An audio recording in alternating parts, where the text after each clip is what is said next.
ففروا إلى الله إني لكم منه نذير مبين.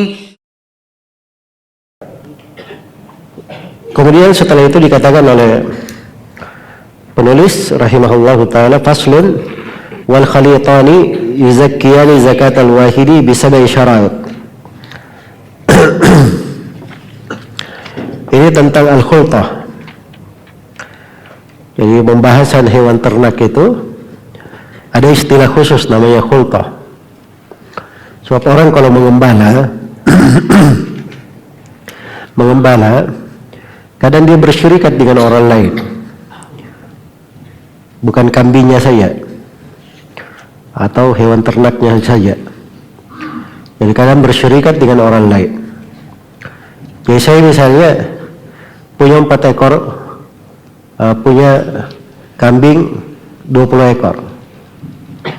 Teman saya punya kambing 20 ekor.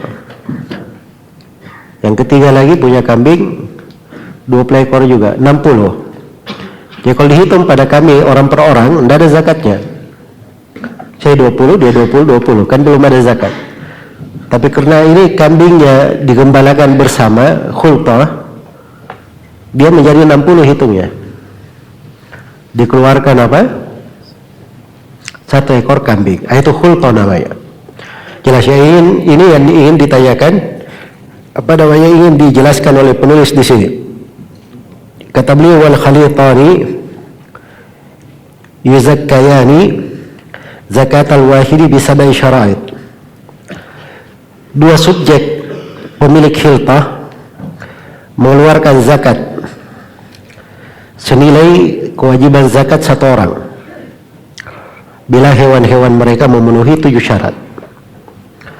Jadi keduanya mengeluarkan zakat seperti 1 orang saja apabila terpenuhi 7 syarat.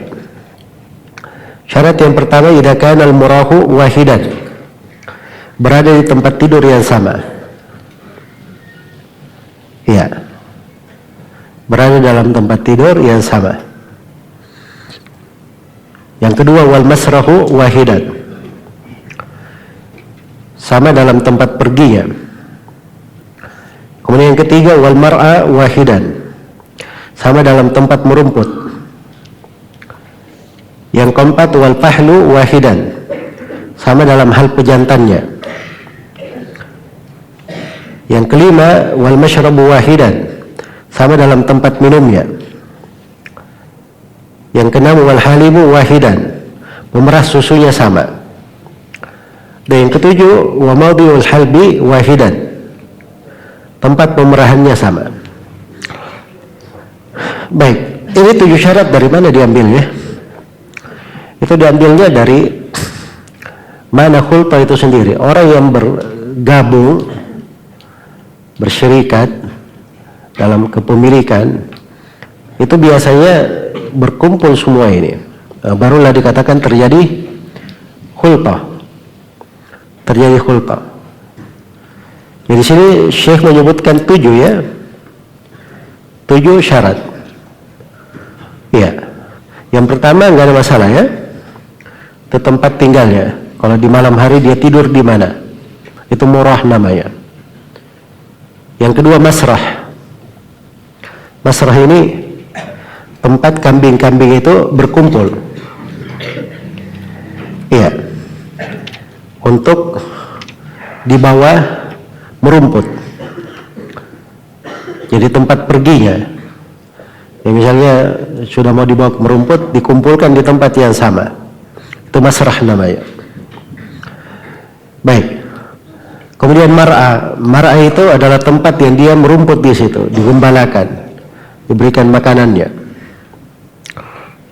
Al-fahl. Terus al-fahl ini apa namanya? Pejantannya. Iya. Jadi dalam kambing itu dia sama ya, semua kambing jantannya itu sama untuk berlaku untuk semuanya. Jadi kalau misalnya dia dikatakan, oh ini saya bersyirikat nih dalam satu ternak kita, tapi ada 3 kandang, Kandang pertama milik si A, kandang kedua milik si B, kandang ketiga milik si C. Ini enggak benar. Bukan khulta namanya. Jelas ya? Walaupun dia di dalam satu peternakan, tapi kandangnya berbeda. Ya sama kalau misalnya ini pejantannya, ini untuk kambing si A saja yang 20. Untuk kambing si B tidak. Nah, itu bukan khulta namanya. Sama kalau misalnya 3 orang tadi bersyirikat 20 kambing, masing-masing punya lahan sendiri, dan 20 ini si A punya 20 di lahannya sendiri, si B punya 20 di lahannya sendiri. Nah, itu tidak khulta namanya. Baik, kemudian al-mashrab. Ya, wal mashrabu wahidan, tempat minumnya. Kalau minum di tempat yang sama, semuanya minum dari tempat yang sama. Kemudian yang keenam, wal halibu wahidan. Ini salah satu wajah ya di madhab Syafi'i, dan di wajah yang lain tidak disyaratkan. Tidak disyaratkan. Iya. Baik. Karena ini tidak masuk ya di dalam pembahasan khulta. Khulta itu kan artinya dalam kebersamaan. Adapun yang memerah, itu memerah bisa siapa saja yang memerah. Jelas ya? Nggak ada masalah itu. Baik. Kemudian yang ketujuh, wa mawdi'ul halbi wahid. Tempat diperahnya sama. Tempat diperahnya sama. Itu betul kalau khulta, betul ya, dari tempat diperahnya. Ya mungkin yang disebut oleh penulis di sini semuanya bagus ya, cuman yang keenam saja. Itu ada 2 wajah di pendapat Syafi'i ya. Dan mungkin yang lebih kuatnya itu tidak disyaratkan. Baik. Jadi itu yang disebut dengan khulta.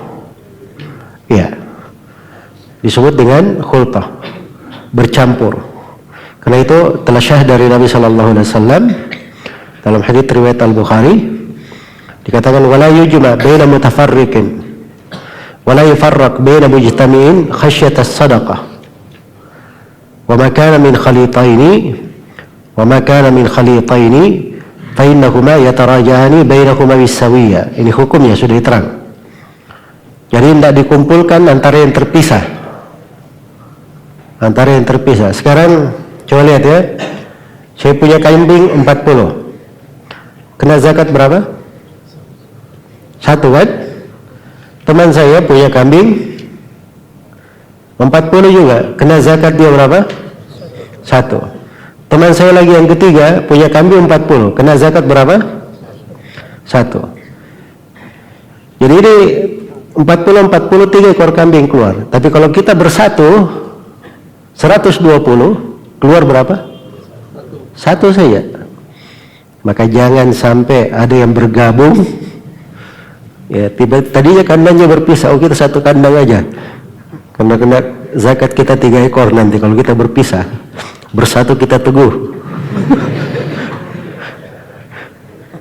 Nah itu penipuan namanya ya, nggak boleh, khila. Itu dilarang oleh Nabi.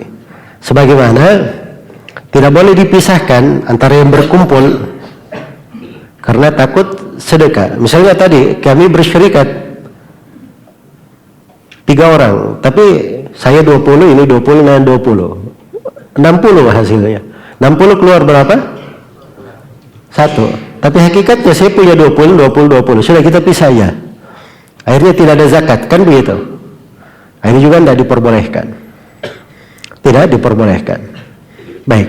Kemudian kalau sudah cari khultah, kepemilikan bersama, itu nanti misalnya ini 3 orang ya bersatu menjadi 120.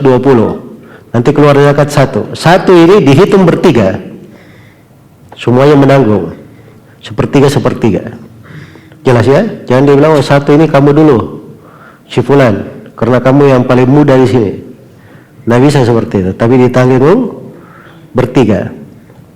Baik. Demikian. Nah boleh juga dikatakan kamu dulu tahun ini, nanti tahun depan saya. Ya kalau tahun depan kambingnya semua mati bagaimana? Maka harus dia selesaikan bertiga. Ya demikian. Jadi bainahuma yataraja'ani bainahuma bisawiyah. Maka keduanya saling membagi dengan adil.